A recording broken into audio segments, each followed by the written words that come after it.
नमस्कार, सी 24 तास मध्ये आपलं स्वागत। एक नजर टाकूयात आजच्या ठळक घडामोडींवर।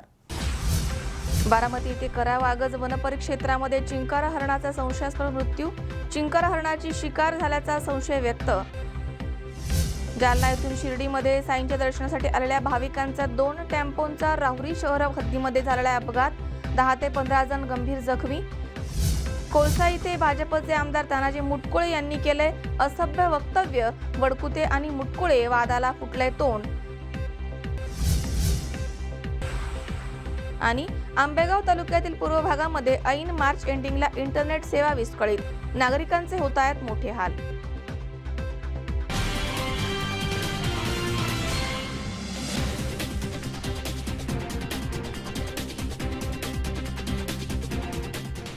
मला हव्या त्या आकार, स्वरूप, डिझाईन आणि फॅब्रिकद्वारे आम्ही पूर्ण करतो तुमच्या आवडीच्या फर्निचरचे स्वप्न।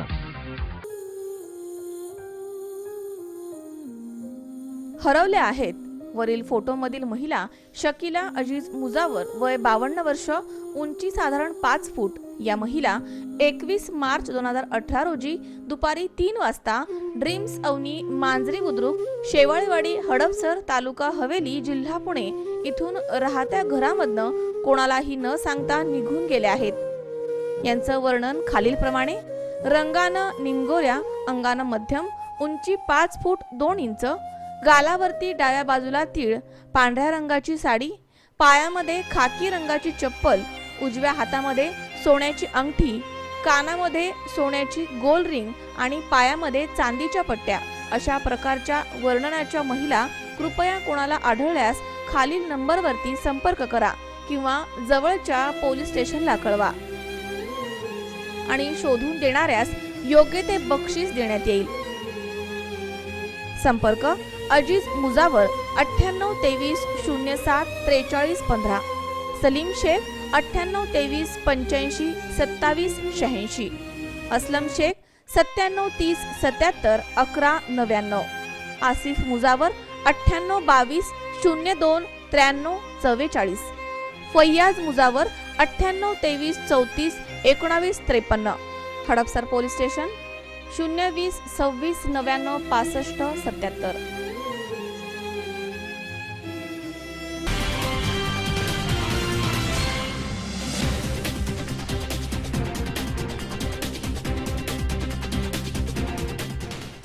बातमीपत्रात आपलं स्वागत। पाहूया सविस्तर वृत्त। बारामती इथे करावागज वनपरिक्षेत्रामध्ये चिंकारा हरणाचा संशयास्पद मृत्यू झाल्याचा संशय व्यक्त केला जातोय। करा नदीच्या पात्रामध्ये चिंकार जातीच्या हरणाची शिकार झाल्याचा अंदाज वर्तवला जातोय। या ठिकाणी चिंकारा हरणाशी मिळते जुळते अवशेष आढळून आलेत। बारामती येथील करा नदीच्या पात्रामध्ये शिकार करून पार्टी केल्याचा खळबळजनक प्रकार उघडकीस आलाय। ही पार्टी चिंकारा हरणाची केल्याचा संशय व्यक्त केला जातोय। मात्र नदीपात्रामध्ये झालेल्या पार्टीमध्ये नेमकं कशाच्या मटणाचा वापर करण्यात आला याचा शोध वनविभागाचे अधिकारी घेत आहेत। 25 मार्च रोजी वाळू उपसा करण्यासाठी खोदलेल्या खड्ड्यालगतच चिंकार जातीच्या हरणाशी मिळती जुळती कवटी, 3 दगडांची चूल, त्यामध्ये भाजलेल्या नख्या, कुऱ्हाड, सुरे, दारूच्या बाटल्या, हडकांचे तुकडे इथे आढळून आलेत। त्यामुळे चिंकारा जातीच्या हरणाची शिकार झाल्याचा संशय व्यक्त करण्यात येतोय। याबाबतची माहिती मिळताच वनपरिक्षेत्र अधिकारी सुधाकर फरांदे, वनपाल TJ जराड, सातपुते वनरक्षक RD इंगवले, वनमजूर भानुदास बनकर यांनी घटनास्थळाची पाहणी करून पंचनामा केलाय आणि महत्त्वाचे पुरावे ताब्यात घेतलेत। अवशेष तपासणीसाठी फॉरेन्सिक लॅबमध्ये पाठवण्यात येणार आहेत, असं यावेळी सहाय्यक वनसंरक्षक वैभव भालेराव यांनी सांगितलंय। पाण्याच्या दुर्भिक्षामुळे चिंकारा हरिण मानवी वस्तीकडे धाव घेतात। मात्र तहान भागवण्यासाठी करावी लागणारी ही कसरत चिंकारा हरणाच्या जीवावर बेततीये। बारामती तालुक्यामध्ये वनविभागाचं मोठं क्षेत्र आहे, त्यामुळे चिंकारा हरणाची संख्या देखील मोठी आहे। मात्र या भागामध्ये हरणांची शिकार होत असल्याची चर्चा नेहमीच असते। पुण्यासह बारामती, फलटण भागामधील लोक शिकारीसाठी इथे येत असल्याचं बोललं जात आहे। त्यामध्ये स्थानिक नागरिक देखील कमी नाही आहेत। पाळीव कुत्र्यांच्या मदतीनं ससे, घोरपड, हरिण यांची शिकार इथे केली जाते। मनोहर तावरे, सी 24 तास, बारामती। सुमारे 8 महिन्यांपासून न्याय मिळत नाहीये असं म्हणत एका वेटरनं राहुरी पोलीस ठाण्यामधील ठाणे अंमलदार यांच्या दालनामध्ये अंगावरती रॉकेल ओतून घेत आत्महत्या करण्याचा प्रयत्न केला. मात्र त्यामुळे पोलीस कर्मचाऱ्यांची मोठी धावपळ उडाली.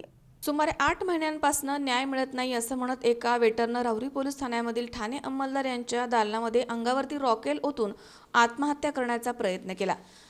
राहुरी तालुक्यातील विद्यापीठ इथे फुले कॅन्टीनचा मालक काम करून घेत असे, मात्र सतत शिळा भात खायला द्यायचा. एके दिवशी भाताऐवजी वेटरनं चपाती खाल्ली असता मालकानं वेटरला लाकडी दांडक्यानं जबर मारहाण केली होती आणि वेटरला कामावरनं काढलं होतं. तब्बल 8 महिन्यानंतर राहुरी पोलीस स्टेशनमध्ये या प्रकरणी गुन्हा दाखल झालाय. राहुरी येथील कृषी विद्यापीठच्या कॅन्टीनमध्ये गुलाब महादू सिनगारे हा वेटर म्हणून कामाला होता. काम करत असताना कॅन्टीनचा मालक आसिफ, पूर्ण नाव माहीत नाहीये, हा वेटर गुलाब सिनगारे यास जेवणामध्ये भात खायला द्यायचा. सतत भात खावा लागत असल्यामुळे उपासमार व्हायची. एके दिवशी मालकाची नजर चुकवून वेटर गुलाब यानं चपाती खाल्ली. त्यावेळी कॅन्टीन मालक आसिफ याला त्याचा राग आल्यानं त्यानं वेटर गुलाब यास लाकडी दांडक्यानं 19 एप्रिल 2017 रोजी मारहाण करून जखमी करत कामावरनं हाकलून दिलं. अशा आशयाची फिर्याद राहुरी पोलीस स्टेशनमध्ये गुलाब सिनगारे यानं दाखल केली आहे. त्याच्या फिर्यादीवरनं कॅन्टीन मालक आसिफ यांच्यावरती मारहाण करणं, उपासमार करणं या कारणावरनं रविवारी 25 मार्च रोजी रात्री गुन्हा दाखल करण्यात आलाय. दरम्यान या घटनेचा अधिक तपास सुरू आहे.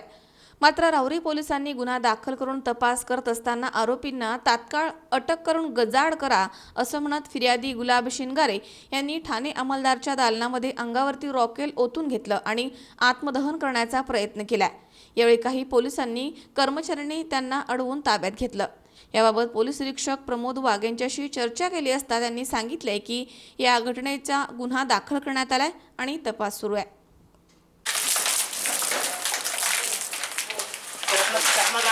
तुम्ही शासनाचा अर्ज झालं काय? पैसे खाल्ले रात्री कुणी पी आहे ना, त्या तुपी आहे ना आणि चव्हाण पैसे खाऊन महागारी घालतात. शासनाचा अर्ज मानत नाही. 1 वर्ष झालं, तर 1 वर्ष झालं माझ्यावर गुन्हा दाखल झालाय. मला माझ्या डोक्यात मारलेला आहे, पागलपणा आलाय मला. तरी माझी तक्रार घेत नाही. काय गुन्हा केला तेवढा मला मारायला? हा, त्या आशिष मॅनेजरनं मारलं, पवारनं मारलं. तिकडे बोला आपण. चल नाही, तिकडे कशाला? अरे चल बाबा. येतो तुम्ही, येतो. ते पियाला बोलव ना. आरोपीला अटक करा ना, आरोपीला अटक करा. मनोज साळवेसह सतीश फुलसौंदर, C24 तास, राहुरी. पुणे जिल्हा परिषद पुणे आणि पंचायत समिती आंबेगाव यांच्या संयुक्त विद्यमानं राज्य शासनाची कामधेनू दत्तक ग्राम योजना सन 2017-18 आंबेगाव तालुक्यामध्ये राबवण्यात येते. या योजनेचा फायदा आंबेगाव तालुक्यामधील गोपालकांना झालाय. पुणे जिल्हा परिषद पुणे आणि पंचायत समिती आंबेगाव यांच्या संयुक्त विद्यमानं राज्य शासनाची कामधेनू दत्तक ग्राम योजना सन 2017-18 आंबेगाव तालुक्यामध्ये राबवण्यात येते.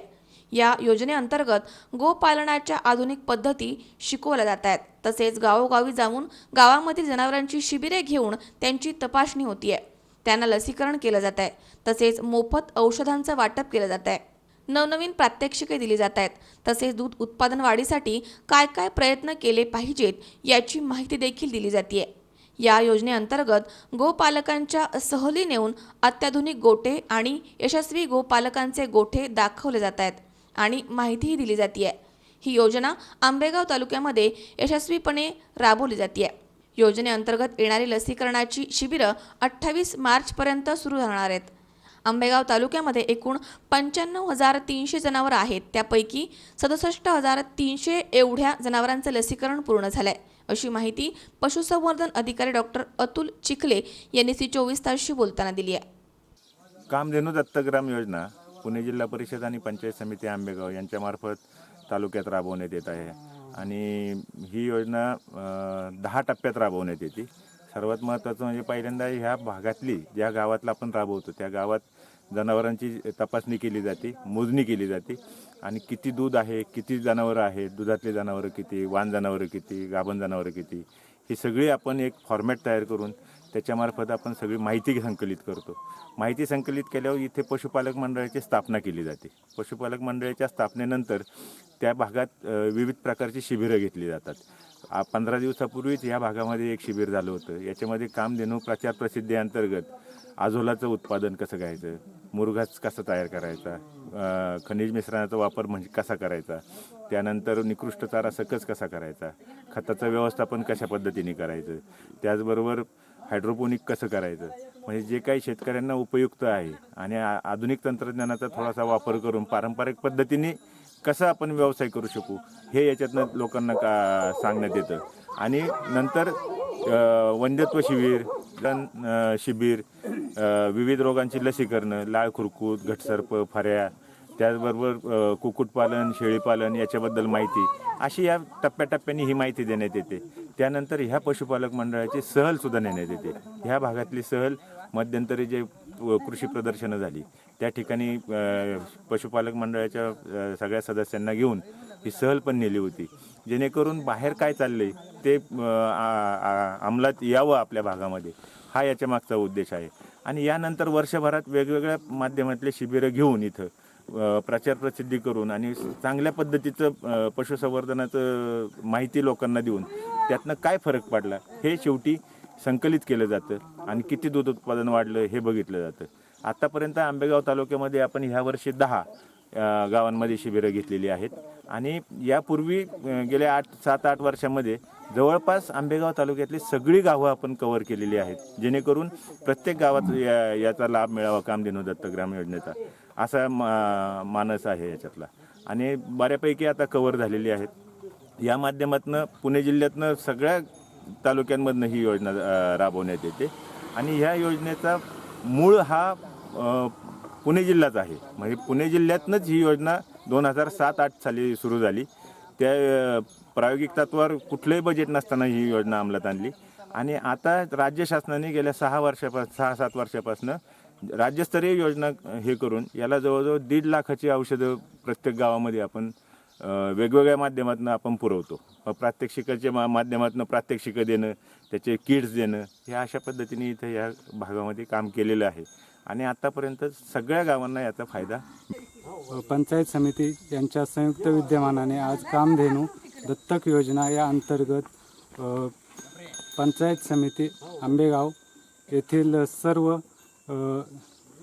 डॉक्टर आणि तसेच बोरघर, बीट तसेच सर्व पशुवैद्यकीय अधिकारी यांनी आज कोलतावडे गावाला भेट देऊन विविध पशूंचे आजार व त्यावर वापरण्यात येणाऱ्या विविध लसीकरण यांची माहिती शेतकऱ्यांना व पशुसंवर्धकांना दिली. तसेच त्यांनी विविध रोगावर कुठले औषध वापरायची यांची माहिती या ठिकाणी देण्यात आली.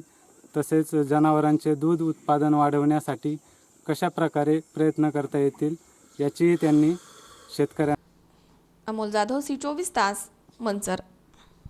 झावळ्याचा रविवार या निमित्त हडपसर परिसरामधील ख्रिश्चन समाज हा हडपसर होसांना सुवार्ता फेरीमध्ये एकत्र आला होता. हडपसर होसांना सुवार्ता फेरीचे प्रवर्तक आणि इमान्युएल एजी चर्चचे रेव्हरंड संजय मठ यांच्या मार्गदर्शनाखाली या फेरीचं आयोजन करण्यात आलं होतं. झावळ्याचा रविवार निमित्त हडपसर परिसरामधील ख्रिश्चन समाज हडपसर होसांना सुवार्ता फेरीमध्ये एकत्र आले होते. हडपसर होसांना सुवार्ता फेरीचे प्रवर्तक आणि इमॅन्युएल एजी चर्चचे रेव्हरंड संजय मठ यांच्या मार्गदर्शनाखाली फेरीचं आयोजन करण्यात आलं होतं. या सुवार्ता फेरीला इमॅन्युएल एजी चर्च सातववाडी इथून सुरुवात करण्यात आली. ही फेरी गोंधळेनगर मार्गे बनकर कॉलनी, उन्नतीनगर, महात्मा फुले वसाहत मार्गे काढण्यात आली. फेरीचा समारोप इमॅन्युएल एजी चर्च इथे हडपसर होसांना सुवार्ता फेरीचे प्रवर्तक रेव्हरंड संजय मठ यांच्या प्रवचनानं करण्यात आली. मागील 13 वर्षांपासून हडपसर होसांना सुवार्ता फेरीचं आयोजन करण्यात येत आहे. यावेळी आराधना ख्रिस्ती मंडळीचे रेव्हरंड शमुवल कदम, संस्कार वर्गाच्या प्रमुख उज्ज्वला मठ आदी प्रमुख उपस्थित होते. ख्रिस्ती समाजानं सुवार्ता फेरीमधनं प्रेम, शांती, बंधुत्व, अहिंसा, दया, क्षमा याचा संदेश समाजाला दिलाय. इमॅन्युएल चर्चचे डेनियल चक्रनारायण, नितीन बनसोडे, प्रकाश गायकवाड, सुशील मसोजी, पुरुषोत्तम खंडागले आदींनी फेरी यशस्वी होण्यासाठी विशेष परिश्रम घेतलेत. होसांना स्वार्थ फेरी आहे. गेल्या 15 वर्षापासून अशा प्रकारच्या फेरीचं मी आयोजन करतो. हडपसरमधील सर्व जे चर्चेस आहेत ते एकत्र येऊन अशा प्रकारच्या फेरीमध्ये सहभागी होतात. ही जी होसांना स्वार्थ फेरी आहे, पवित्र शास्त्रामध्ये सांगितल्याप्रमाणे 2000 वर्षापूर्वी प्रभू येशूचा यरुशलेममध्ये जयोत्सवाने जो प्रवेश झाला, या सत्य घटनेचं आणि पुण्य घटनेचं आम्ही स्मरण करतो आणि त्या प्रित्यर्थ अशा प्रकारच्या फेरीचं आम्ही आयोजन करतो. याच्यामध्ये आम्ही प्रभू येशू ख्रिस्ताच्या नावाने आम्ही घोषणा देतो. त्याबरोबरच ही जी काही फेरी आहे ही संपूर्णपणे धार्मिक स्वरूपाची असते. आम्ही हडपसर परिसरातील जे सर्व मंडळे आहेत त्यांनाही आमच्यामध्ये सहभागी करून घेतो. आमचे मित्र रेव्हरंड सामील कदम आराधना दृष्टी मंडळाचे पालक आज आमच्यामध्ये आहे. त्याबरोबरच MFTचे सनी दिवेकर हेही आमच्याबरोबर असतात आणि इथं हा जो काही समाज आहे, समाजामध्ये ऐक्य असावं, प्रीती असावी, हा यामागचा हेतू आहे. हडपसर परिसरामधील ज्या मंडळी आहेत, ख्रिस्ती मंडळी आहेत, त्या होसांना सुवार्ता फेरी काढतात. देवाचं राज्य आणि शांती याचा संदेश लोकांना देतात, प्रीतीचा संदेश लोकांना देतात. सर्व हडपसर परिसरामधील ख्रिस्ती बांधव या सुवार्ता फेरीमध्ये सहभागी घेतात आणि आनंद व्यक्त करतात. परिसरामध्ये जी झावळ्याची फेरी आहे ती अनेक वर्षापासून निघत आहे आणि सर्व मंडळे एकत्र येऊन देवाचा गौरव करतात. पवित्र शास्त्रामध्ये जे लिहिण्यात आलेलं आहे की प्रभू येशूने यरुशलेममध्ये जयोत्सवाने प्रवेश केलेला आहे, त्याच्या स्मरणार्थ आम्ही फेरी काढत असतो आणि देवाचा गौरव आम्ही करतो. तुकाराम गोडसे, C24 तास, हडपसर. या ठिकाणी वेळ झाली छोट्याशा विश्रांतीची. अवघ्या काही क्षणात परत येतोय. तुम्ही पाहत राहा C24 तास, सगळा वर्तमानात बिनधास्त.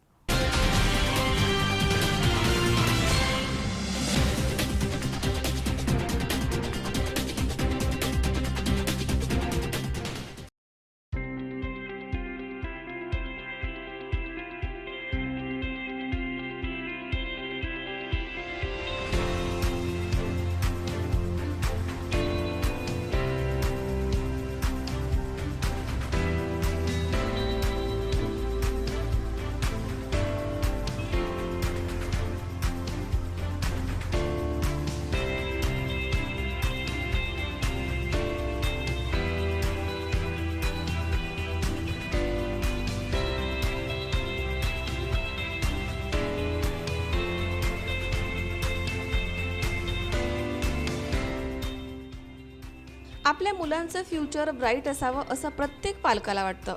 उत्तम शिक्षण हा पालकांसाठी चिंतेचाच विषय.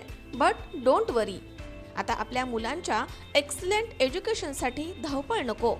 राहुरी तालुक्यातील एकमेव CBSE मान्यता प्राप्त शाळा आणि कनिष्ठ महाविद्यालय म्हणजेच प्रसाद ग्रामीण शिक्षण संस्थेचं Shri Balasaheb Wani central school and junior college. शाळेची वैशिष्ट्ये: CBSE affiliated school and junior college. इयत्ता 10वीची 100% निकालाची परंपरा. डिजिटल क्लासरूम्स, पालक शिक्षक सुसंवादासाठी मोबाईल ॲप्स, सुसज्ज सर्व सुविधांनी युक्त संगणक कक्ष, स्वच्छ प्रशस्त आणि सुंदर इमारत, उच्च शिक्षित शिक्षक वृंद CBSEच्या नियमांनुसार. मर्यादित विद्यार्थी संख्येमुळे प्रत्येक विद्यार्थ्याकडे विशेष लक्ष. क्रॅश कोर्सेसची तयारी. कोणत्याही प्रकारची प्रवेश फी नाही. अत्यल्प फी आणि दर्जेदार शिक्षण. CCTV यंत्रणेसह वायफाय कॅम्पस. स्पोर्ट डेव्हलपमेंटसाठी विशेष भर. त्यासाठी प्रशस्त खेळाचं मैदान. आंतरराष्ट्रीय दर्जाचे बास्केटबॉल ग्राउंड. स्केटिंग विशेष प्रशिक्षकांसह. कराटे, किकबॉक्सिंग, लेझिम, झांजपथक, स्काउट गाईड उपलब्ध. हॉर्स रायडिंग अशा विविध प्रकारचे प्रशिक्षण उपलब्ध. प्रत्येक विद्यार्थ्याचे गुण ओळखून विशेष खेळाचे प्रशिक्षण इथं दिलं जातं. राष्ट्रीय पातळीवरती गोल्ड मेडल, सिल्वर मेडल प्राप्त विद्यार्थी. मुलामुलींचे स्वतंत्र सर्व सुविधांनी युक्त वसतिगृह. सुसज्ज आणि सर्व सुविधांनी युक्त भोजनालय. मुलांना राहण्याची उत्तम सोय. ज्युनियर कॉलेजसाठी JEE, नीट, MSCET या महत्त्वपूर्ण परीक्षांची तयारी. अत्यल्प फी आणि दर्जेदार शिक्षण. उत्तम आणि आरोग्यदायी वातावरण. प्रशस्त विज्ञान प्रयोगशाळा विषयांनुसार उपलब्ध. मुलामुलींसाठी स्वतंत्र स्टडी रूम्स उपलब्ध.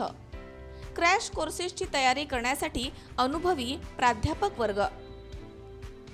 नगर जिल्ह्यामधील कानाकोपऱ्यामधनं विद्यार्थ्यांना येण्या जाण्यासाठी सुरक्षित बस सुविधा अटेंडंटसह उपलब्ध, 6 एकरचा भव्य कॅम्पस, पूर्णपणे डिजिटल शाळा म्हणजेच प्रसाद ग्रामीण शिक्षण संस्थेचे Shri Balasaheb Wani central school and junior college.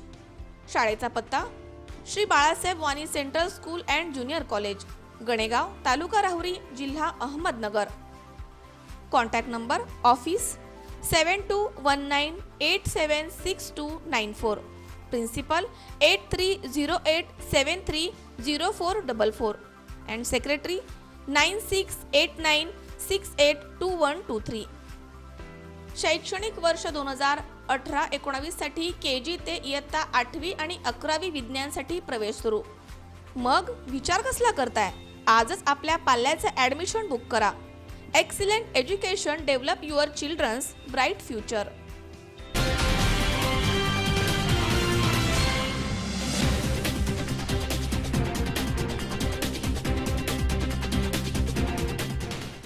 विश्रांतीनंतर बातमीपत्रात पुन्हा एकदा आपलं स्वागत. जालना येथून शिर्डी येथे दर्शनासाठी आलेल्या भाविकांच्या 2 टेम्पोंचा राहुरी शहर हद्दीमध्ये नगर मनमाड रोड लगत अपघात झालाय. 2 टेम्पोमधील एका टेम्पोनं पलटी मारल्यानं 10 ते 15 जण गंभीर जखमी झालेत, तर 5 ते 6 जण किरकोळ जखमी झालेत. 26 मार्च रोजी दुपारी ही घटना घडली आहे. जालना जिल्ह्यामधील सावरखेडा तालुका भोकरदन येथील सुमारे 40 ते 50 जण रामनवमी निमित्त 2 टेम्पो भाडोत्री करून शिर्डी येथे दर्शनासाठी आले होते. ते साईबाबांचं दर्शन घेऊन 26 मार्च रोजी सकाळी शिर्डी येथून शनी शिंगणापूरकडे निघाले होते. त्यावेळी राहुरी शहर हद्दीमध्ये नगर मनमाड रोडवरती हॉटेल साक्षी समोर दुपारी 12 वाजेच्या दरम्यान एक टेम्पो दुसऱ्या टेम्पोला ओव्हरटेक करण्याच्या नादामध्ये रस्ता विभाजकाला जाऊन धडकला आणि टेम्पोनं भरधाव वेगामध्ये पलटी मारली आणि रस्त्यावरती जाऊन पलटी झाला. या अपघातामध्ये 10 ते 15 जण गंभीर जखमी झालेत. त्यांना अहमदनगर येथील रुग्णालयामध्ये उपचारांसाठी हलवण्यात आले, तर 5 ते 6 जण किरकोळ जखमी झाले आहेत. त्यांच्यावरती राहुरी येथील ग्रामीण रुग्णालयामध्ये उपचार सुरू आहेत. अपघाताची माहिती कळताच राहुरी पोलीस ठाण्यामधील कर्मचारी तसेच राहुरी नगर परिषदेचे मुख्याधिकारी नानासाहेब महानवार, सुनील कुमावत, भाऊसाहेब ढोकणे, राजेंद्र पवार, सोमनाथ लोखंडे, राजेंद्र खंगले, श्रीकांत पाटोळे आदींनी घटनास्थळी धावून मदत कार्य केलंय. अपघातस्थळी कोणत्याही प्रकारची जीवितहानी झाली नाहीये, परंतु अहमदनगर इथे हलवण्यात आलेले 10 ते 15 जण यांची प्रकृती गंभीर असल्याची माहिती मिळते. मनोज साळवेसह सतीश फुलसौंदर, C24 तास, राहुरी. आंबेगाव तालुक्यातील नांदूर या गावामध्ये रामजन्मोत्सव रविवारी अत्यंत उत्साहात पार पडला. या दिवशी गावामध्ये यात्रेचं आयोजन करण्यात आलं होतं. आंबेगाव तालुक्यातील नांदूर या गावामध्ये रामजन्मोत्सव सोहळा रविवारी अत्यंत उत्साहात पार पडलाय. गुढीपाडवा ते रामनवमी या काळामध्ये श्रीराम मंदिरामध्ये विविध धार्मिक कार्यक्रमांचं आयोजन करण्यात आलं होतं. सलग 9 दिवस सप्ताह काळ असतो. रोज कीर्तन प्रवचनाचा कार्यक्रम होतो. 9 दिवस चालणारा हा कार्यक्रमाचा शेवट श्रीराम जन्मोत्सवाच्या दिवशी गावामध्ये मोठी यात्रा भरवली जाते. उत्सवाच्या निमित्तानं मंदिरामध्ये आकर्षक पुष्प सजावट करण्यात आली होती, तसेच विद्युत रोषणाई करण्यात आली होती. राम मंदिर आणि परिसरामध्ये रांगोळ्यांचे गालिचे रेखाटले होते. मंदिर परिसरामध्ये राम जन्मोत्सवानिमित्त भाविकांसाठी महाप्रसादाचं आयोजन करण्यात आलं होतं. या जन्मोत्सवानिमित्त 25 ते 30 हजार भक्तांनी दर्शनाचा लाभ घेतलाय. श्रीराम जन्मोत्सव गेले 150 ते 250 वर्ष आपण सालाबादप्रमाणे या ठिकाणी साजरा करत आहोत. जवळजवळ 25 ते 30 हजार लोकांचा समाज या उत्सवासाठी या ठिकाणी दरवर्षी मोठ्या प्रमाणात येत असतो आणि दरवर्षी मोठ्या प्रमाणामध्ये आम्ही सर्व मंडळी, नांदूर विठ्ठलवाडी टाकेवाडीकर मंडळी आणि आजूबाजूच्या परिसरातील सर्व मंडळी या ठिकाणी मोठ्या उत्साहाने या ठिकाणी सहभागी होत असतात. सर्वजण या ठिकाणी चूल बंद करून सर्वजण या ठिकाणी प्रसादाचा लाभ घेतात. कोणीही कोणाच्या घरी प्रसाद घेण्यासाठी जात नाही. कोणाचे पाहुणे असू, कोणी नातेवाईक असू, सर्वजण या ठिकाणी रामाच्या मंडपामध्येच सर्वजण महाप्रसादाचा लाभ घेत असतात. सालाप्रमाणे याही वर्षी सर्व मंडळींनी या ठिकाणी लाभ घेतलेला आहे. आपण या ठिकाणी आज शेवाळे महाराजांचं या ठिकाणी काल्याचं कीर्तन झालं आणि राम जन्माचं कीर्तन झालं आणि दुपारी 4 ते 6 या वेळेमध्ये आपण या ठिकाणी महाराजांचं कीर्तन या ठिकाणी होणार आहे आणि संध्याकाळी पालखीचं मिरवणूक या ठिकाणी होणार आहे. अशा प्रकारे मोठ्या प्रमाणामध्ये हा जन्मोत्सव दरवर्षी आपण साजरा करतो. धन्यवाद.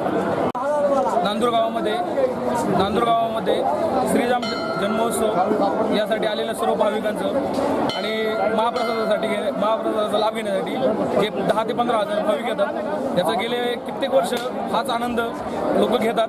याचा आम्हाला नांदूरकर, टाकेवाडी आणि विठ्ठलवाडी गावकऱ्यांना हाच आनंद लोकांना देण्यात खूप हा उत्सव यशस्वी करण्यात आनंद होतो. धन्यवाद. प्रभू रामचंद्राचा उत्सव दरवर्षी रामनवमीला या ठिकाणी होतो. साधारणपणे जन्मोत्सव आमच्या या 5-6 गावामध्ये जवळपास 20-25 हजार लोक या कार्यक्रमासाठी, या उत्सवासाठी जमतात, एकत्र येतात. 9 दिवस सप्ताह चालतो. 9 दिवस कीर्तन, प्रवचन याचा कार्यक्रम होतो आणि 9व्या दिवशी प्रभू रामचंद्राचं जन्मोत्सवाचं कीर्तन होतं. कीर्तन संपल्यानंतर जवळपास 3.5 ते 4 टन वजनाचा लापशी आणि भाजी अशा प्रकारचा महाप्रसाद आमच्या या ठिकाणी सर्व ग्रामस्थ करत असतात. आणि जवळपास त्या महाप्रसादामध्ये 20-1 हजार लोक त्या महाप्रसादाचा लाभ घेतात. सगळे जेवतात. तरीसुद्धा हा महाप्रसाद पुरून उरतो. म्हणजे कमी कधी गेल्या 250 वर्षाची असलेली ही परंपरा 250 वर्षात हा आम्हाला अन्नदान कधी कमी पडलेलं नाही. या गावातील, या परिसरातील लोक या महाप्रसादासाठी लाखो रुपयाची देणगी स्वखुशीने देत असतात. आणि सर्वात महत्त्वाचं, नुसती देणगी देत नाहीत, तर हा सगळा महाप्रसाद करण्यासाठी गाव एकत्र येत असतं. वाढण्यासाठी गावातील तरुण सगळे एकत्रपणाने हा महाप्रसाद जवळपास 20,000 लोकांना जेवण वाढण्याचं काम करत असतात. आणि अतिशय नियोजनबद्ध जवळपास 9 दिवस हा कार्यक्रम चालतो जन्मोत्सवापर्यंत. तसा पुढे आणखीन 5-6 दिवस कार्यक्रम आहे. एकूण 15 दिवसाचा हा सप्ताह असतो. हे एका बाजूला होत असताना फक्त उत्सव साजरा करण्यापुरतंच गाव मर्यादित नाही, तर या देवासाठी किंवा या मंदिरासाठी जे लागल ते करण्याची तयारी आमच्या सगळ्या मंडळींची असते. मधल्या काळात संपूर्ण आपला गाभारा चांदीचा केला. अजूनही आम्हाला या ठिकाणी हा जो सभामंडप आहे मुख्य मंदिराचा, तो वाढवायचा आहे. त्याच्यासाठी लागणारं आर्थिक योगदान गावातील सगळी मंडळी स्वखुशीने देत असतात. काही राजकीय नेत्यांनी याच्यामध्ये योगदान घेतलं आहे. मग आमदार असतील, खासदार असतील, जिल्हा परिषद सदस्य, पंचायत समिती सदस्य, या सगळ्या मंडळींनी आपापल्या परीनं या मंदिराच्या विकासाच्या कामासाठी योगदान दिलेलं आहे. मागचा जो सभामंडप आहे, आपण पाठीमागं जर आपल्या पाठीमागं आहे तो सभामंडप जवळपास 20 ते 22 लाख रुपये आम्हाला मग त्याच्यातून लोकसभा सदस्यांनी दिले. त्याचप्रमाणे आमच्या काही स्थानिक लोकांनी पण त्याच्यामध्ये सहभाग घेतलेला आहे. आणि या पुढच्या काळामध्ये आम्हाला ही जी काही डेव्हलपमेंट करायची याच्यासाठी सुद्धा अजून भरीव मदतीची गरज आहे. ग्रामस्थ देतात आणि अन्नदान वगैरे हा भाग तर नेहमीचाच आहे, परंतु प्रभू रामचंद्राच्या कृपेने असा या आमच्या सगळ्या गावाच्या लोकांचा असं मत आहे. आम्हाला आठवत नाही तेव्हापासून, आमचा जन्म झाला नव्हता तेव्हापासून आमचे पूर्वज सांगतात की अतिशय जागृत ग्रामदैवत आहे. अतिशय जागृत. आपली कोणतीही मनोकामना या प्रभू रामचंद्राच्या पुढे जर आपण व्यक्त केली तर ती आपली इच्छा पूर्ण झाल्याशिवाय राहत नाही. असा या देवाचा लौकिक, या देवत्वाचा लौकिक या परिसरामध्ये आहे. आणि म्हणून अतिशय लांब लांबची लोक या ठिकाणी येतात आणि या कार्यक्रमामध्ये सहभागी होतात. स्वप्नील जाधव, C24 तास, मंचर. या ठिकाणी पुन्हा एकदा वेळ झाली आहे छोट्याशा विश्रांतीची. अवघ्या काही क्षणात परत येतोय. तुम्ही पाहत राहा C24 तास, जगा वर्तमानात बिनधास्त.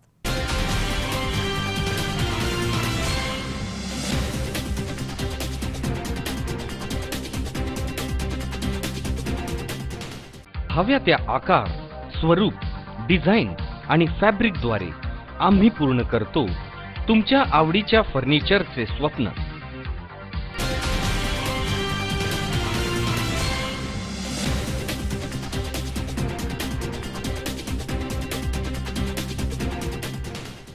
विश्रांतीनंतर बातमीपत्रात आपलं पुन्हा एकदा स्वागत. सध्या उन्हाचा पारा वाढलाय, त्यामुळे वातावरण चांगलंच तापलंय. मात्र हिंगोलीमध्ये उन्हापेक्षाही राजकारण जास्त तापलंय.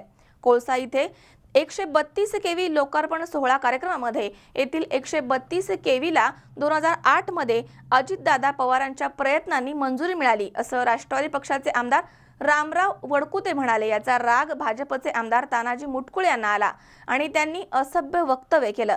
त्यामुळे दोघांमधील वाद आता चांगलाच पेटल्याचं दिसून आलंय. सेनगाव तालुक्यातील कोळसा येथे 132 केव्हीचा लोकार्पण सोहळा 24 मार्च रोजी पार पडलाय. जिल्ह्याचे माननीय पालकमंत्री दिलीपरावजी कांबळे यांच्यासह आमदार तानाजी मुटकुळे, आमदार रामरावजी वडकुते, माजी आमदार गजानन घुगे आदी नेते मंडळींची यावेळी उपस्थिती होती. सुरुवातीला माननीय आमदार रामरावजी वडकुते यांनी आपल्या भाषणामध्ये बोलताना कोळसा येथील या उपकेंद्राला 2008 मध्ये अजितदादा पवार यांच्या प्रयत्नानं मंजुरी मिळाली आहे असं सांगून इतर समस्या उपस्थित मंत्री महोदय यांच्यासमोर मांडल्या. याचाच राग भाजपचे आमदार तानाजी मुटकुळे यांना आला आणि वडकुते यांच्या भाषणानंतर आमदार तानाजी मुटकुळे यांचं भाषण सुरू होताच त्यांनी वडकुते यांच्या भाषणामधील मुद्द्यांवरती हात घालत सडकून टीका करत या अगोदर तुमच्या सरकारनं काय केलं, उगाचच तोंड वर करून बोलू नये अशा शब्दामध्ये भाजपचे आमदार तानाजी मुटकुळे यांनी कोळसा इथे असभ्य वक्तव्य केलं. त्यामुळे हिंगोलीमध्ये चांगलंच राजकारण तापलं. शेतकऱ्यांच्या प्रश्नावरती जर सत्तेमधील आमदार राजकारण आणि द्वेषभाव प्रगट करत असतील आणि असं वक्तव्य करत असतील तर आम्ही याचा निषेध व्यक्त करणार अशी प्रतिक्रिया C24 तासशी बोलताना आमदार रामराव वडकुते यांनी व्यक्त केली आहे. 132 kV सबस्टेशनचं उद्घाटन असताना विधान परिषदेला विरोधी पक्ष या नात्याने मी काही प्रश्न पालकमंत्री असल्यामुळे त्यांच्या निदर्शनास आणण्याचं काम केलं. या ठिकाणी त्यांना सांगितलं की थोड्या गोष्टीमुळं शेतकऱ्यांना DP मिळत नाही. अशा काही गोष्टी निदर्शनाला आल्यानंतर इथल्या स्थानिक आमदारावर त्याचा राग आला आणि भाषणामध्ये त्यांनी तोंड वर करून बोलू नये अशा प्रकारचं चुकीचं वक्तव्य केलं. वास्तविक पाहता पालकमंत्र्यांनी ते कबूल केलं की DPचा मुद्दा जो विरोधी पक्षनेता असा विधान परिषद रामरावने उपस्थित केला ते जर खरं असेल तर त्याच्यात दुरुस्ती केली पाहिजे. अशा प्रकारचं विधान पालकमंत्री एकीकडे करतात आणि लोकांचं काम हा विरोधी पक्षाचं काम असतं आणि ती मागणी केली तर आमदारांनी तोंड वर करून बोलू नये अशा प्रकारचं वक्तव्य केलं त्याचा मी निषेध करतो. आणि लोकांच्या प्रश्नासाठी जर असं आम्ही भांडत राहिलो तर असं कितीही त्यांनी तोंडवर करून नका बोलू म्हणले तर आम्ही ठाचा मारून त्यांना आम्ही बोलल्याशिवाय राहणार नाही असं मी त्यांना जाहीर सांगतो. उमेश चक्कर पाटील, C24 तास, हिंगोली. आंबेगाव तालुक्यातील सामाजिक कार्यकर्ते आणि जिल्हा नियोजन समिती सदस्य भानुदास नाना काळे यांचे मामा स्वर्गीय नाथा बापूजी पडवळ उर्फ NB पडवळ यांचा 5वा स्मृतिदिन इंद्रप्रस्थ मंगल कार्यालय एकलहरे या ठिकाणी साजरा करण्यात आला. यावेळी मान्यवरांनी अण्णांच्या आठवणींना उजाळा दिला. आंबेगाव तालुक्यातील सामाजिक कार्यकर्ते आणि जिल्हा नियोजन समितीचे सदस्य भानुदास नाना काळे यांचे मामा स्वर्गीय नाथा बापूजी पडवळ उर्फ NB पडवळ यांच्या 5वा स्मृतिदिन इंद्रप्रस्थ मंगल कार्यालय एकलहरे या ठिकाणी साजरा करण्यात आला.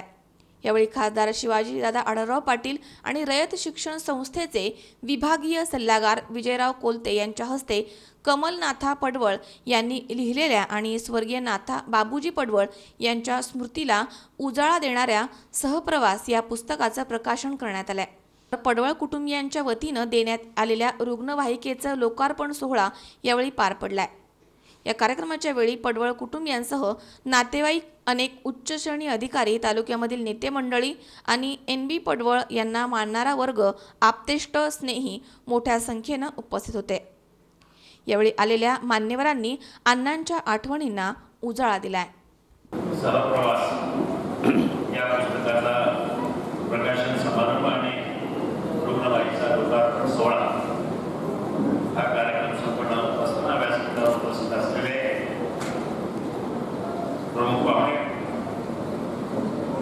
यांच्या हस्ते प्रकाशन झालं. त्यांचे मित्र आदरणीय विजयराव कोलते साहेब आणि व्यासपीठावर उपस्थित असलेले सर्व सन्माननीय दाशराव कसके असतील सगळे सन्माननीय बंधू आणि भगिनी. तर म्हणजे अण्णांच्या बद्दल काय सांगावं. माझं तसं बघायला तर बालपण जरी मुंबईत गेलं बराचसा माझा महत्वाची कारकीर्द मुंबईत जरी गेली असली तरी नंतरच्या काळामध्ये बराचसा माझा जीवनाचा प्रवास हा ग्रामीण भागामध्ये झाला. माझी चढत आपल्या आयुष्याचा उत्तम संदेश नव्या पिढीला देण्याचा प्रयत्न केला, समाजाला देण्याचा प्रयत्न केला. मला असं वाटतं तशाच पद्धतीनं प्रबोधतांनी आपण सहज प्रवास घेण्याचा प्रयत्न केला. मी मनापासून त्यांना धन्यवाद देतो. अण्णांच्याबद्दल आपण सगळ्या अण्णांच्या कुटुंबात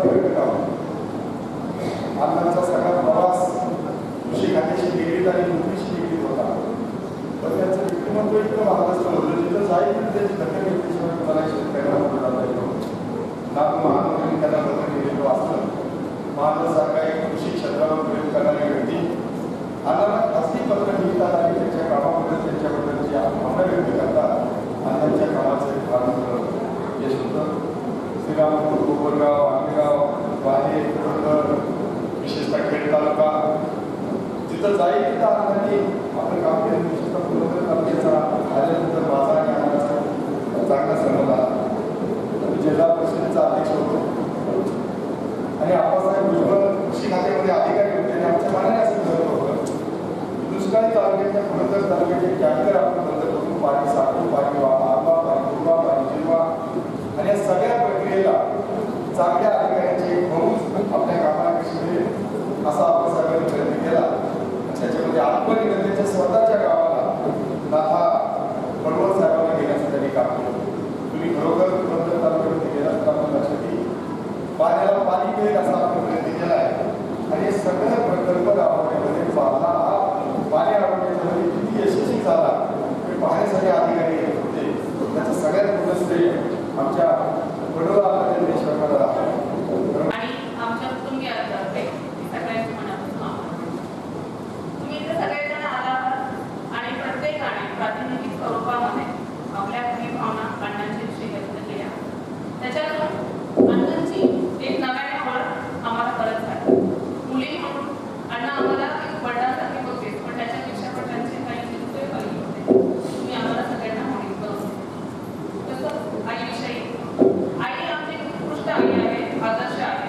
अर्थात प्रत्येकाला आपली आई प्रिय आदर्श असते तशीच आम्हाला पण आई एक चांगली आई असण्यापेक्षा पण एक उत्तम सहचारिणी, आदर्श सुखिनी, आदर्श पत्नी आहे हे त्या पुस्तकातून आम्हाला पण नव्याने कळलं. आणि विशेषतः पोते साहेब नंतर इथं येणं हे आमच्यासाठी खूप महत्त्वाचं आहे आणि त्याच्यावरून आम्हाला आमच्याविषयी आणि विशेषतः अण्णांविषयी प्रयत्न करून आलेला आहे. अण्णांना काही जर आदरांसाठी आणि अण्णांना जर आठवणी ठेवायचं असेल तर एकच गोष्ट मी सांगू इच्छिते की अण्णांचे जे काही गुण सगळ्यांनी सांगितले क्षमाशीलता, मोठं मन हे सगळ्यांनाच माहिती आहे. तर हे गुणांचं जर आपण रोजच्या जीवनामध्ये किंवा आचरणामध्ये एकच जरी आपल्या नातेवाईकांमध्ये वागताना, मित्रांमध्ये वागताना एकदा जरी त्याचं आचरण केलं तर अण्णांची आठवण आपल्यामध्ये कायमची राहील अशी मला खात्री आहे. सर्वांची परत एकदा मनापासून आभार मानते आणि जसे मी सांगितलं त्याप्रमाणे सगळ्यांनी स्वप्नील जाधव, C24 तास, मंचर. या ठिकाणी पुन्हा एकदा वेळ झाली आहे छोट्याशा विश्रांतीची. अवघ्या काही क्षणात परत येतोय. तुम्ही पाहत राहा C24 तास, जगा वर्तमानात बिनधास्त.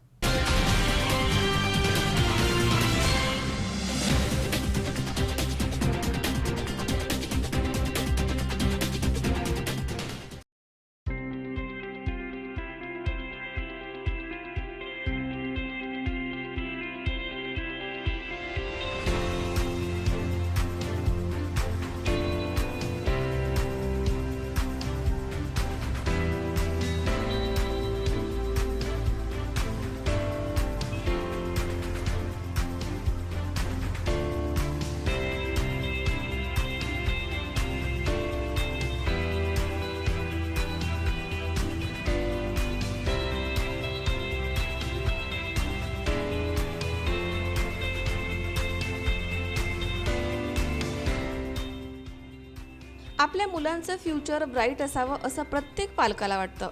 उत्तम शिक्षण हा पालकांसाठी चिंतेचाच विषय. बट डोंट वरी, आता आपल्या मुलांच्या एक्सलंट एज्युकेशनसाठी धावपळ नको. राहुरी तालुक्यातील एकमेव CBSE मान्यता प्राप्त शाळा आणि कनिष्ठ महाविद्यालय म्हणजेच प्रसाद ग्रामीण शिक्षण संस्थेचं Shri Balasaheb Wani central school and junior college. शाळेची वैशिष्ट्ये: CBSE affiliated school and junior college. इयत्ता 10वीची 100% निकालाची परंपरा. डिजिटल क्लासरूम्स, पालक शिक्षक सुसंवादासाठी मोबाईल ॲप्स, सुसज्ज सर्व सुविधांनी युक्त संगणक कक्ष, स्वच्छ प्रशस्त आणि सुंदर इमारत, उच्च शिक्षित शिक्षक वृंद CBSEच्या नियमांनुसार. मर्यादित विद्यार्थी संख्येमुळे प्रत्येक विद्यार्थ्याकडे विशेष लक्ष. क्रॅश कोर्सेसची तयारी. कोणत्याही प्रकारची प्रवेश फी नाही. अत्यल्प फी आणि दर्जेदार शिक्षण, CCTV यंत्रणेसह वायफाय कॅम्पस, स्पोर्ट डेव्हलपमेंटसाठी विशेष भर, त्यासाठी प्रशस्त खेळाचं मैदान, आंतरराष्ट्रीय दर्जाचे बास्केटबॉल ग्राउंड, स्केटिंग विशेष प्रशिक्षकांसह कराटे, किकबॉक्सिंग, लेझिम, झांज पथक, स्काउट गाईड उपलब्ध, हॉर्स रायडिंग अशा विविध प्रकारचे प्रशिक्षण उपलब्ध. प्रत्येक विद्यार्थ्याचे गुण ओळखून विशेष खेळाचे प्रशिक्षण इथं दिलं जातं. राष्ट्रीय पातळीवरती गोल्ड मेडल, सिल्वर मेडल प्राप्त विद्यार्थी, मुलामुलींचे स्वतंत्र सर्व सुविधांनी युक्त वसतिगृह, सुसज्ज आणि सर्व सुविधांनी युक्त भोजनालय, मुलांना राहण्याची उत्तम सोय, ज्युनियर कॉलेजसाठी GEE, नीट, MSCET या महत्त्वपूर्ण परीक्षांची तयारी, अत्यल्प फी आणि दर्जेदार शिक्षण, उत्तम आणि आरोग्यदायी वातावरण, प्रशस्त विज्ञान प्रयोगशाळा विषयांनुसार उपलब्ध, मुलामुलींसाठी स्वतंत्र स्टडी रूम्स उपलब्ध, क्रॅश कोर्सेसची तयारी करण्यासाठी अनुभवी प्राध्यापक वर्ग. नगर जिल्ह्यामधील कानाकोपऱ्यामधनं विद्यार्थ्यांना येण्या जाण्यासाठी सुरक्षित बस सुविधा अटेंडंटसह उपलब्ध. 6 एकरचा भव्य कॅम्पस, पूर्णपणे डिजिटल शाळा म्हणजेच प्रसाद ग्रामीण शिक्षण संस्थेचे Shri Balasaheb Wani central school and junior college. शाळेचा पत्ता Shri Balasaheb Wani central school and junior college, Ganegaon, taluka Rahuri, जिल्हा Ahmednagar. Contact number office 7219876294, principal 8308730444 and secretary 9689682123. शैक्षणिक वर्ष 2018-19 साठी KG ते इयत्ता 8वी आणि 11वी विज्ञानसाठी प्रवेश सुरू. मग विचार कसला करताय? आजच आपल्या पाल्याचे ॲडमिशन बुक करा. Excellent education, develop your children's bright future.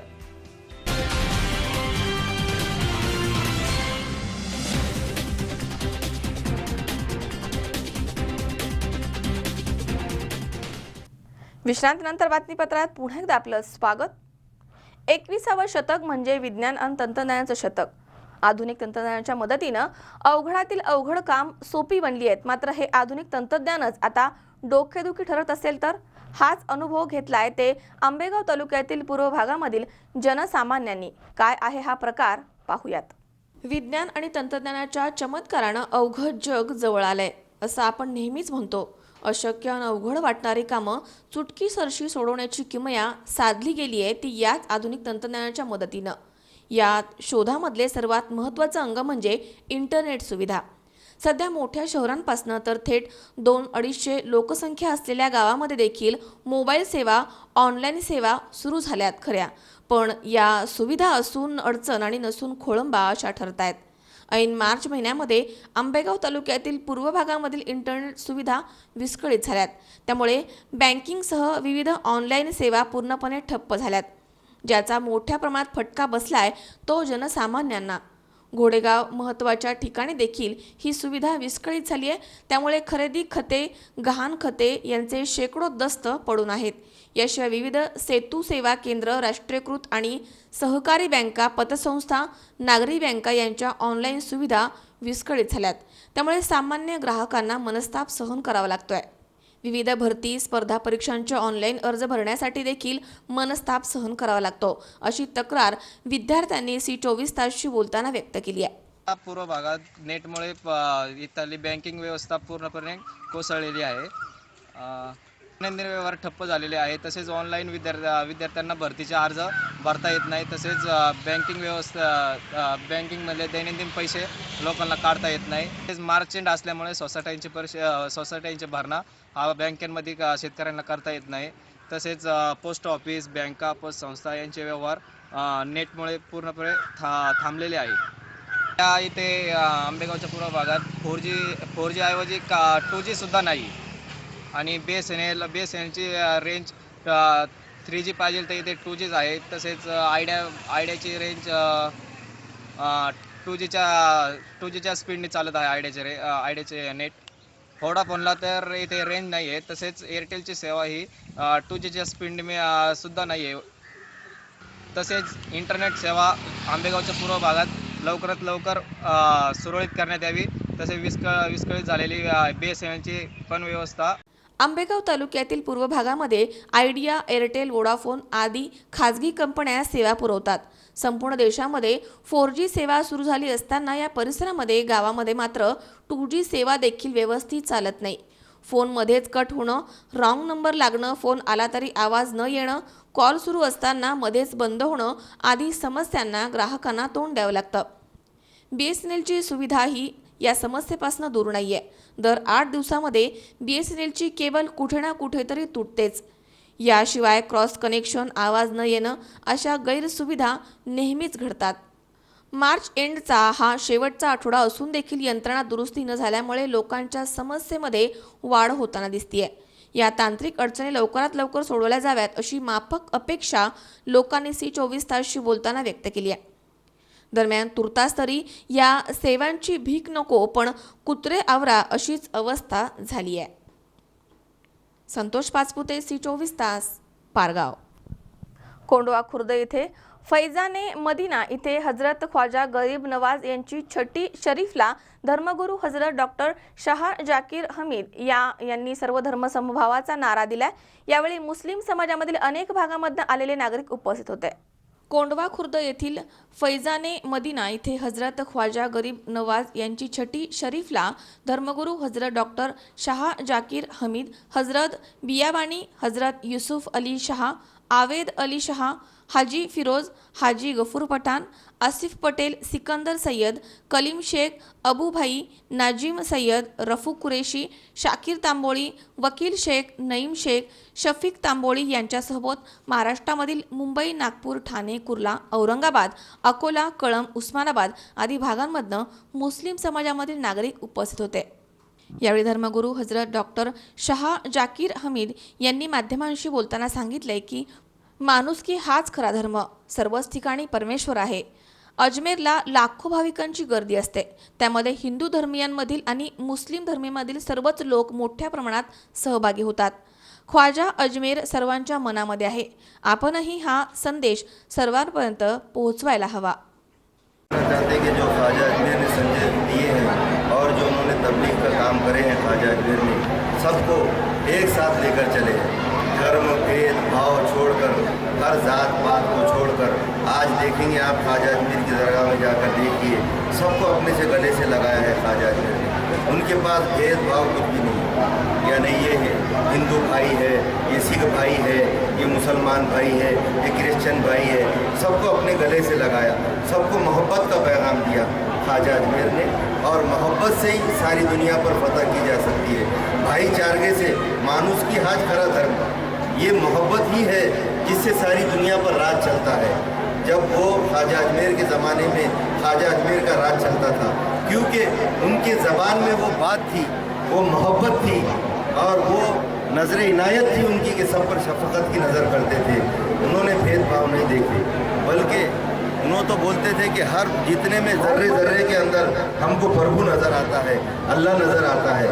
यानी कण कण में सर्व अणु परमाणूमध्ये जो ख्वाजा अजमेर का संदेश है वो ये है कि सर्व अणु परमाणूमध्ये त्याचा समावेश आहे. सर्वत्र परमेश्वर भरलेला आहे. सर्वमध्ये परमेश्वर असतो. ये ख्वाजा अजमेर का सिद्धांत था. और इसी वजह से आज देखेंगे आपके दिलों पर राज करें. लोग तो जिस्मों पर राज कर रहे, वोट खरीद कर राज कर रहे, मगर मेरे ख्वाजा अजमेर आज भी दिलों पर राज कर रहे हैं. लोगों के दिलों में है, लोगों की जान में है, लोगों की रूह में है. इससे बढ़कर राज कहीं नहीं हो सकता. ये कुर्सी का राज तो और है, मगर दिलों का राज कोई और बात है. सर्व धर्म संभावना, ये उनका सिद्धांत था. सबको लेके चले.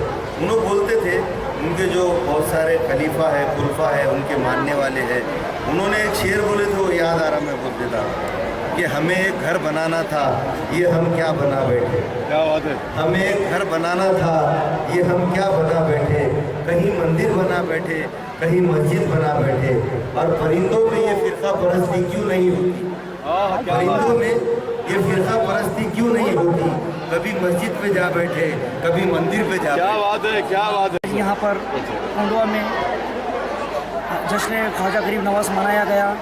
इस प्रोग्राम में हमारे औरंगाबाद से हमारे हज़रत किबला हज़रत शाह डॉक्टर शाह ज़ाकिर हमीद रज़ियल्लाहु अली तशरीफ़ फरमा थे और उसी के साथ में नागपुर से, मुंबई से, कल्याण से, ठाणे से, अकोला से, ऐसे हमारे सभी जितने हमारे धर्मगुरु थे वो सभी वो तशरीफ़ लाए हुए यहाँ पर थे। क्योंकि जो हमारे हज़रत ने मुझे बताया कि ख्वाजा साहब का जो मिशन था वो एकता का मिशन था। ये मिशन को लेके ये सूफीज़म आज के दौर में चल रहा है, क्योंकि आज हम देखते हैं कि जिधर उधर जातिवाद फैला हुआ है।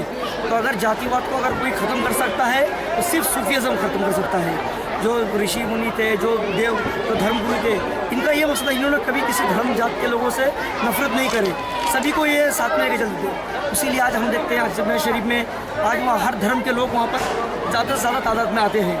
तो उसी मिशन को लेकर हमारा भी सिलसिला है, हम लोग सूफीज़म के माध्यम से वही काम हम लोग करने जा रहे हैं और हम लोग हर साल ऐसे प्रोग्राम करते रहते हैं। हमारा कलम शरीफ में हमारे गुरु की वहाँ पर दरगाह है, वहाँ पर भी हर साल बड़े पैमाने पर ऐसा बड़े बड़े प्रोग्राम हमारे लिए होते हैं। के माध्यम से ये संदेश देना चाहेंगे कि आज जो फ़िरका परस्त जो कुछ लोग हैं जो जाति में भेदभाव पैदा कर रहे हैं, जो लोगों में दुश्मनी पैदा कर रहे हैं, तो इन सब को चीज़ों को हम लोग ने एक नज़रअंदाज कर जो इंसानियत का जो धर्म है वो इंसानियत का धर्म हमने पालना चाहिए, जो हमारे को हमारे सूफी संतों ने सिखाया है। तुकाराम गोडसे, सी24 तास, हडपसर।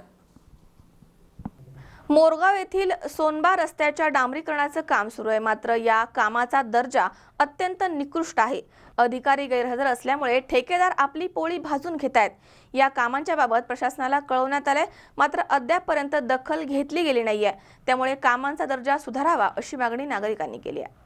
मोरगाव इथे सध्या सोनबा रस्त्यांचं डांबरीकरणाचं काम सुरू आहे, परंतु हे काम अत्यंत निकृष्ट दर्जाचं असल्याचा आरोप ग्रामस्थांनी केलाय। याबाबत वारंवार सांगून देखील ठेकेदार दुर्लक्ष करत असल्याचं समोर आलंय। या भागामधील जिल्हा परिषद आणि पंचायत समितीमार्फत सध्या अनेक कामे निकृष्ट दर्जाची होत आहेत। या आर्थिक वर्षामधील निधी वर्ष अखेर खर्ची टाकण्यासाठी ठेकेदार आणि अधिकारी एकवटले आहेत। या दोघांच्या मनमानीमुळे कामांचा दर्जा मात्र घसरलाय। या मार्गाचे यापूर्वी झालेलं काम तसेच निकृष्ट झालं होतं, त्यामुळे अल्पावधीमध्येच रस्ता उखडलाय। याचीच पुनरावृत्ती होईल अशी ग्रामस्थांना आता भीती आहे। सध्या रस्त्यावरती टाकण्यात आलेला मुरुम आणि खडी निकृष्ट आहे। आर्थिक वर्ष संपताना गडबडीमध्ये कामांचा दर्जा मात्र घसरलाय। मोरगाव हे अष्टविनायकामधील आद्य स्थान आहे। शासन येथील सोयींसाठी मोठा निधी खर्च करत आहे, तर दुसरीकडे जिल्हा परिषदेचे ठेकेदार मनमानी कामं करून शासनाला गंडा घालतायत का असा सवाल आता विचारला जाऊ लागलाय। अवघ्या 2 ते 3 दिवसांमध्ये तब्बल 1 किलोमीटरवरचं काम पूर्ण होत आलंय। बहुतेक ठिकाणी मातीचा वापर केला गेलाय। कामांवरती योग्य पद्धतीनं रोलिंग होत नसून पाण्याचाही अत्यल्प वापर आहे। आर्थिक लाभासाठी सुरू असलेली कामे शनिवारी आणि रविवारी करण्याचा अधिकारी ठेकेदारांना सल्ला देत आहेत। शासकीय सुट्टी असल्यामुळे अधिकारी कामावरती येणं हेतुपूर्वक टाळतायत। अधिकाऱ्यांच्या गैरहजेरीमध्ये मैल कामगारांना ही जबाबदारी देण्यात येते। याचा फायदा घेत निकृष्ट काम करणं ठेकेदारांना अधिक सुलभ होत आहे। लाखो रुपयांचा शासन निधी खर्च करून सरकारी तिजोरीवरती हे ठेकेदार अधिकारी डल्ला मारतायत का असा सवाल ग्रामस्थ आता विचारू लागलेत। मोरगाव येथील निकृष्ट कामांबाबत ग्रामस्थांच्या वतीने प्रशासनाला कळवण्यात देखील आलंय, परंतु अद्यापपर्यंत याची कुठल्याही प्रकारची दखल घेतली गेली नाहीये। बारामती तालुक्यातील पश्चिम भागात अनेक गावातून सध्या डांबरीकरण, खडीकरण रस्त्याची कामं मोठ्या वेगात सुरू आहेत। जसा जसा मार्च एंड जवळ येईल तसं जिल्हा परिषद असेल, पंचायत समिती असतील, या वेगवेगळ्या शासन विभागातून लाखो करोडो रुपयांचा हा निधी लाटण्यासाठी अधिकारी, ठेकेदार हे सर्व संगनमताने एकवटलेले आहेत। यापैकीच आपण पाहत असलेला मोरगाव नजीकच असं एक डांबरीकरणाचं काम सुरू आहे। अगदी 2 दिवसात या कामाने 1 किलोमीटरचा टप्पा जवळपास पूर्ण केलेला आहे। या कामातून दर्जा कितपत सांभाळला जाईल याबद्दलही शंका आहे। जिल्हा परिषद प्रशासनाची या ठिकाणी कुठलेही सक्षम अधिकारी या साईटवर उपलब्ध नाहीत। या कामांच्या दर्जाबाबत ग्रामस्थांच्या अनेक तक्रारी आहेत। या कामातील अनेक त्रुटी या निमित्ताने समोर आलेल्या आहेत, परंतु याविरुद्ध ठोसपणे कारवाई करणार का आणि शासनाचा हा निधी अगदी 2 ते 4 दिवसात लाटण्यासाठी लाखो रुपये हे सर्व अधिकारी पदाधिकारी एकवटलेले असताना या संपूर्ण व्यवस्थेबद्दल सर्वसामान्य नागरिकांमध्ये अनेक प्रश्न निर्माण झालेले आहेत। सी24 ताससाठी प्रतिनिधी मनोहर तावरे, बारामती, मोरगाव। पुन्हा एकदा पाहूयात काही ठळक घडामोडी। बारामती येथे करावागज वनपरिक्षेत्रामध्ये चिंकारा हरणाचा संशयास्पद मृत्यू. चिंकारा हरणाची शिकार झाल्याचा संशय व्यक्त. जालना येथून शिर्डीमध्ये साईंच्या दर्शनासाठी आलेल्या भाविकांचा 2 टेम्पोंचा राहुरी शहर हद्दीमध्ये झालेला अपघात. 10 ते 15 जण गंभीर जखमी. कोळसा येथे भाजपचे आमदार तानाजी मुटकुळे यांनी केले असभ्य वक्तव्य. वडकुते आणि मुटकुळे वादाला फुटले तोंड. आणि आंबेगाव तालुक्यातील पूर्व भागामध्ये ऐन मार्च एंडिंगला इंटरनेट सेवा विस्कळीत. नागरिकांचे होत आहेत मोठे हाल.